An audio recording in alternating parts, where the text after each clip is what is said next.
नमस्कार, आपल्या सगळ्यांचं स्वागत आहे आयकॉन स्टील प्रस्तुत बिल्ड आयकॉन या उपक्रमामध्ये. आज आम्ही आलोत नाशिकमध्ये आणि माझ्यासोबत आहेत यंग इंजिनियर हर्षल देवडेजी, जे मागच्या काही वर्षांपासून या क्षेत्रामध्ये अतिशय उत्तमरित्या काम करतात. स्पेशली रेसिडेन्शियल आणि कमर्शियल सेक्टरवर त्यांचं काम चालू आहे. त्यामुळे त्यांचा आतापर्यंतचा प्रवास कसा आहे, भविष्यातली वाटचाल कशी असणार आहे, या सगळ्या संदर्भात आपण त्यांच्याशी गप्पा मारणार आहोत बिल्ड आयकॉन या प्लॅटफॉर्मवर. नमस्कार सर.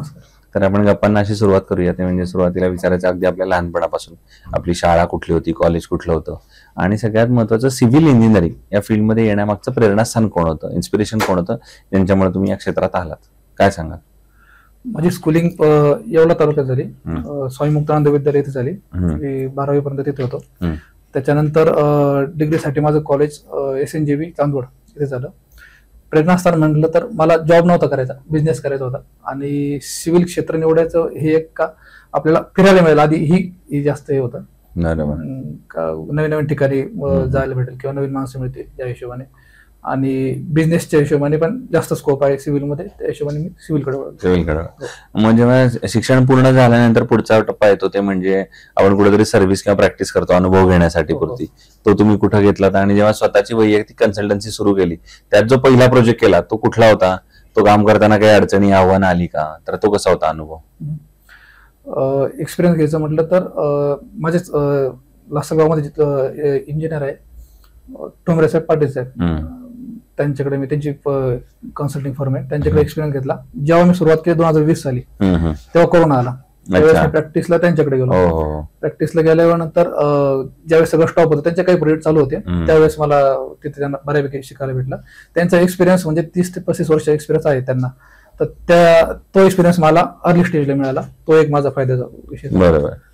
मग आता या क्षेत्रातल्या काही प्रश्नांकडे आपण येऊया. त्यातला पहिला महत्वाचा प्रश्न म्हणजे या क्षेत्रात तुम्ही बघितलं असेल अकुशल कामगार किंवा अनस्किल्ड लेबरचं पर्सेंटेज बरेच जास्त आहे आणि अशा लोकांबरोबर काम करणं बऱ्याचदा धोकादायक ठरू शकतं. तर तुम्ही कशी ती परिस्थिती हाताळता साईटवर? बऱ्याचदा त्यांना सगळ्यात पहिली अडचण येते ती ड्रॉइंग रिडिंगची. बरेच जण शिक्षण कमी असल्यामुळे त्यांना ड्रॉइंग वाचता येत नाही. तर आपले टाइम टू टाइम त्या साईडवर व्हिजिट झाल्या पाहिजे, अर्ली स्टेजला झाल्या पाहिजे, जेणेकरून आपण काही काही गोष्टी सुधारू शकतो.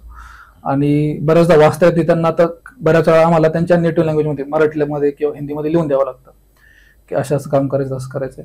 बरोबर.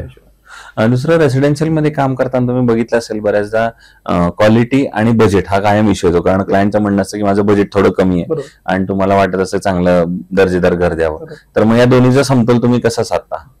सुरुवातीला माझा पहिला प्रोजेक्ट मिळण्याच्या आधी मी जवळपास 10 ते 12 सेट नाकारल्या होत्या. त्या पण कवर का ह्या रेटच्या इश्यूमुळे.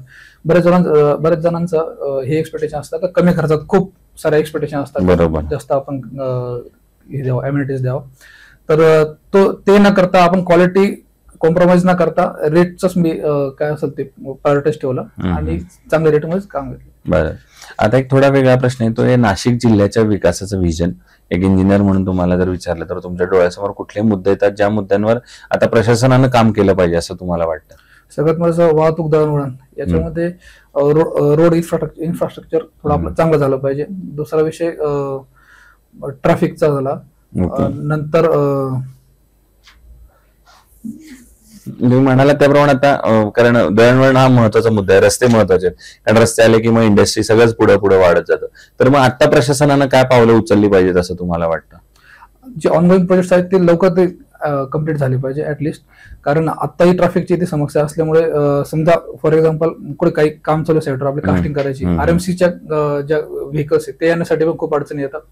तर त्यासाठी जेवढे लवकरात लवकर प्रोजेक्ट फंड्स अवेलेबल केले पाहिजे गव्हर्नमेंट प्रोजेक्टला आणि लवकरात लवकर कम्प्लीट झाले. बरोबर. आतापर्यंत काम केलेला प्रोजेक्ट मधला असा कुठला प्रोजेक्ट आहे का जो काम करताना काही आव्हानं आली, अडचणी आली आणि त्याच्यावर तुम्ही कशी मात केली, असा एखादा प्रसंग? अडचणी तर म्हणजे ब्लॅक कॉटन सॉईल, कधी निसर्गाची, कधी कामगारांची, कुठली अडचण? अडचणी अशा बऱ्याच आल्या. सुरुवातीला सगळ्यात मोठी अडचण अशी येते का ज्यावेळेस पावसाळा येतो त्यावेळेस सगळे प्रोजेक्ट बंद होता. म्हणजे पावसामुळे रस्त्याच्या अडचणी, सगळ्या अडचणी असतात. त्यावेळेस आम्ही पहिल्या प्रोजेक्टला खूप आव्हान आलं, कारण तो प्रोजेक्ट झाला चालू पावसाळ्यामध्ये आणि त्या प्रमाणात तेवढं एक्सपिरियन्स नसल्यामुळे सुरुवातीला तर मग मटेरियल स्टॉक केलेलं नव्हतं. दुसऱ्या प्रोजेक्ट पासून मी अर्ली स्टेजला सगळं मटेरियल स्टॉक करायला लागलो. रेती सगळ्यात महत्वाचं, रेती ज्यावेळेस पाणी वाढतं नॅचरल सँड आपल्याकडे असतं का, लोकांचा आग्रह असतो का तो वापरावा. तर नॅचरल सँडचा विषय असा जसं जसं पावसाळा वाढतो तसं रेती मिळणं अवेलेबल होणं कठीण होतं. तर मी आता काय करतो का पहिला अर्ली स्टेजला स्टॉक करून घेतो. असे काही आव्हानं आले सुरुवातीला. दुसरं, कन्स्ट्रक्शन मध्ये जेव्हा स्टील निवडण्याची वेळ येते तेव्हा तुम्ही काय पॅरामीटर बघता आणि मग स्टील निवडता? स्टीलचं आपलं सगळ्यात महत्वाचं, आपलं समजा फॉर एक्झाम्पल एफ आपण 500 म्हणतो, त्याची जी स्ट्रेंथ आहे ती जेवढी जास्ती जास्त आपल्याला मिळवता येईल त्या हिशोबाने आपण आधी घेतली पाहिजे. दुसरा विषय त्यांचे कार्बन कंटेंट, जशा सुरुवातीला आपण जी माहिती काढतो त्यामध्ये कार्बन कंटेंट किती, इलॉंगेशन किती आहे, इल स्ट्रेंथ किती आहे, आधी सुरुवातीला हे बघितलं पाहिजे. आणि टेस्टिंग रिपोर्ट बऱ्याच वेळा जी पण आपण जो माल घेतो त्या डीलर पण आम्ही टेस्टिंग रिपोर्ट मागवतो कधी गरज पडली तर, आपल्या त्या हिशोबाने पण स्टील निवडायला सोपं जातं. बरं, आयकॉन स्टील यापूर्वी वापरले कधी कुठल्या प्रोजेक्ट मध्ये? वापरले, बऱ्याच ठिकाणी वापरले. बरं, मग त्याच्या सर्व्हिस, अवेलेबिलिटी किंवा डिलिव्हरी बद्दल काय सांगाल? अवेलेबिलिटी चांगली, त्याची सर्व्हिस ही आमची इथे शेट आहे विंचूरला डीलर, त्यांची सर्व्हिस पण चांगली आहे. म्हणजे काही प्रोजेक्टला इव्हन त्यांनी फ्री ऑफ डिलिव्हरी पण आम्हाला पोच करून दिलंय आणि लवकरात लवकर, असं कधी डिले नाही झाला आमच्या. वा. आणि आता अगदी शेवटचा प्रश्न ते म्हणजे या क्षेत्रामध्ये तुमच्यासारखे जे यंग इंजिनियर येतात, जे नवीन फ्रेशर पास आउट होतात, त्यांना तुम्ही काय सल्ला द्याल एक मित्र म्हणून? क्वालिटीत कॉम्प्रोमाइज न करता जे काम करता येईल चांगलं तेवढं करावं. काय असेल 2 पैसे मागून घेतले कधी चालेल, आता लोक त्या कन्सेप्टकडे वळले, लोक खर्च करायला तयार आहे पण चांगले काम, क्वालिटी करणार काम कोणी करायला तयार नाही. त्यामुळे जेवढं क्वालिटी कॉम्प्रोमाइज न करता काम करता येईल ते केलं पाहिजे. हे होते इंजिनियर हर्षल देवडेजी, आणि त्यांनी सांगितलं त्याप्रमाणे जितकी क्वालिटी राखून काम करता येईल तेवढं तुम्ही राखा, कारण ते क्वालिटीमुळे तुमचं नाव होतं आणि ते नाव तुमचं राहिलं की तुम्हाला काम मिळतं पुढे भविष्यात सुद्धा. पुन्हा एकदा आपले मनापासून आभार की तुम्ही आलात.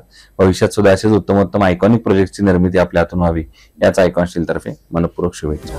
थँक्यू.